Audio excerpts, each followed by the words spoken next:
Torrecampo, may dalaw ka.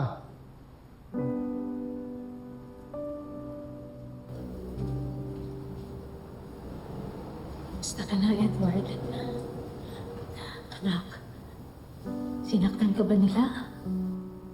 Is it true, Ma? Ay, Anak niyo ako sa ibang lalaki. So kaya pala malupit sa akin si Dad all these years? Because he's not my real father?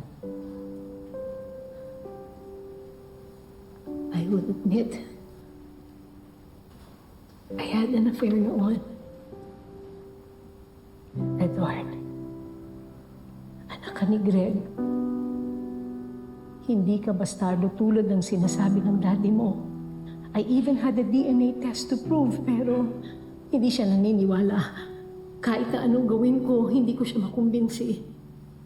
Pero Ma, kung nagsasabi ka ng totoo, bakit ayaw ka niya paniwalaan? Bakit bastardo pa rin yung tingin niya sa akin?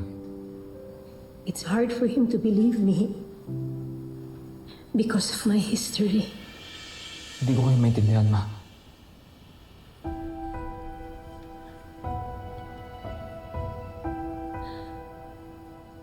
Nung nakilala ko ang daddy mo, I was at rock bottom. Ako lang ang inaasahan ng pamilya ko noon, and I had to do everything para kumita ng pera. I was so desperate.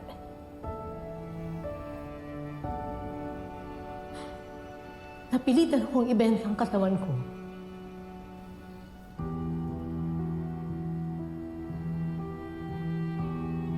Naging prostitute ako.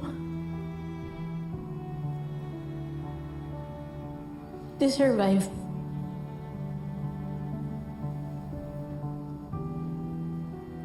Pero nang bagong lahat, nung nakilala ko ang daddy po,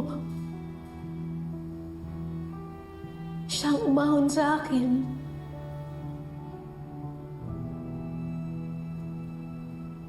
Bihisan, pinag-aral,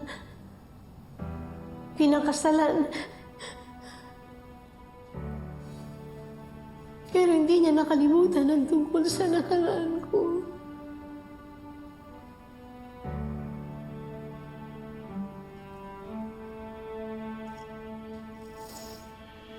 Lagi niya akong sinusumbatan. Lagi namin pinag-aawayan. I became so miserable. Lalo na nung madalas siya nabababae. And that's when I made the terrible mistake of sleeping with another man.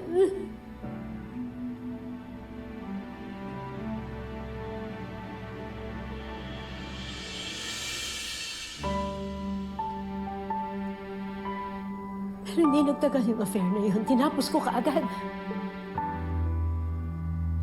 Pero nung malaman ng daddy mo, sinumpatan niya ulit ako tungkol sa nakaraan ko. Tinawag niya akong malandi. Pokpok.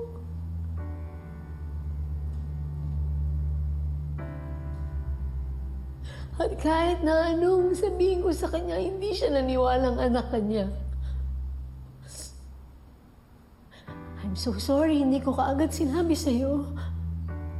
I thought that maybe if I shielded you from your father's suspicions, mabubuhay ka ng normal na hindi mo kwestiyonin ang kakayahan mo o ang pagkatao mo.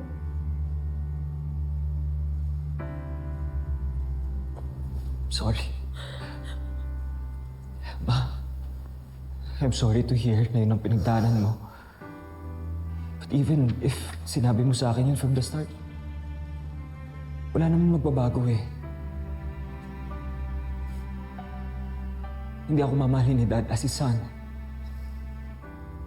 At kung hindi niya ako kikilalanin, hindi ko siya tatratuhin bilang ama. the only person that matters to me the most is Ashley, ma. At kahit ganun si Thea, I still care about her dahil siya nanay ng anak ko. Gagawin ko to para sa anak ko. Ma, kailangan ko makalabas dito. Kailangan ako ni Ashley. Oo, anak. I will do everything para makalabas ka kaagad. And with your brother's help, it shouldn't take too long.